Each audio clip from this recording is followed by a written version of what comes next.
Well, my name is Frankie, and I'm a software developer for MetaMask. I do development on the core team. I mainly work on our background process and doing transactions and things like that.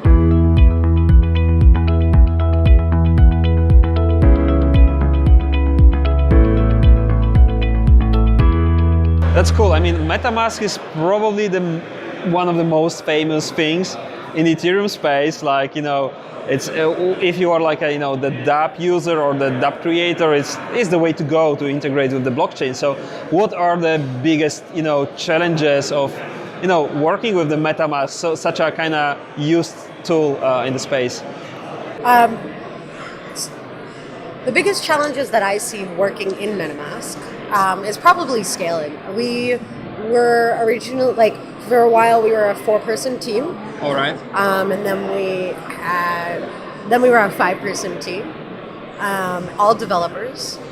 And within, I want to say, 6 months, we probably jumped from, 5,000 users to 50,000 users. And now we're at 1 million users. That's impressive. I mean, it's like a crazy amount of new people, and so it looks like adoption is going well. Adoption seems to be going well. All right. But it does push us to scale faster as a team. Also to think about different scaling things we can do as an application that is MetaMask. So we are currently putting a little more effort and work into building a light client for MetaMask. All right, awesome. That would be in browser. Okay, so you are using the third-party providers, Infura, I believe, right? So you wanna do this as a light client now. It's super interesting. So we would still have some bridge nodes that would be run probably by Infura. Okay.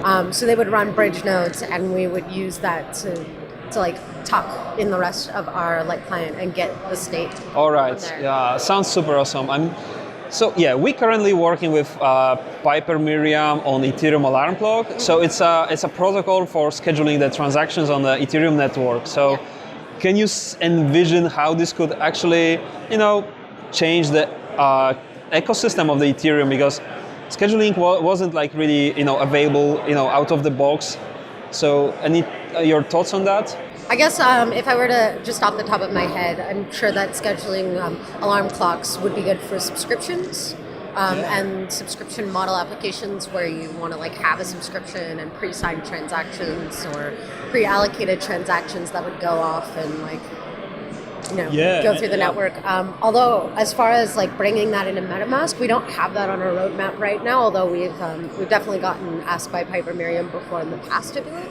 One of the difficulties, obviously, with that is just having a pre-signed transaction is the nonce, right? You could send a transaction on a different machine, and we'd have to update everything again, and we don't know will the browser be open? Will the user be online and to have the transaction go through? I almost think that it would be a little bit easier if it was a smart contract that was sending the transactions, almost like a proxy wallet. But I don't. Yeah. So tell me.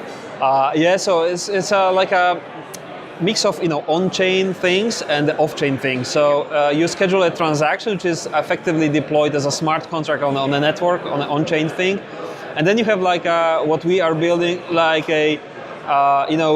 a network of the time nodes is executing agents for those transactions. So and this is happening off-chain. So we build this as a JavaScript in-browser thing. You can see an analogy to the mining or something like that for the transactions.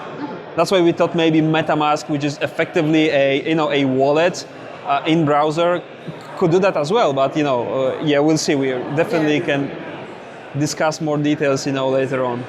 Yeah, it wouldn't be the simplest task, and I'm sure there's a lot of edge cases coming with it. Definitely, yes. So. All right, so maybe the last question. Ethereum space is evolving rapidly. It's what's the most exciting thing for you that is going to happen in 2018, for instance? For me personally, I don't know, and I think that's kind of the nicest thing is that not knowing, I can maybe be a little surprised when something interesting or something amazing comes out. I think that I would be interested to see if we kind of come out of this token age into using those funds to actually, build some of the projects that we all want to see. Yeah, totally. Okay, thank you for the interview. That was really awesome having you. Thank you for your time, Frankie.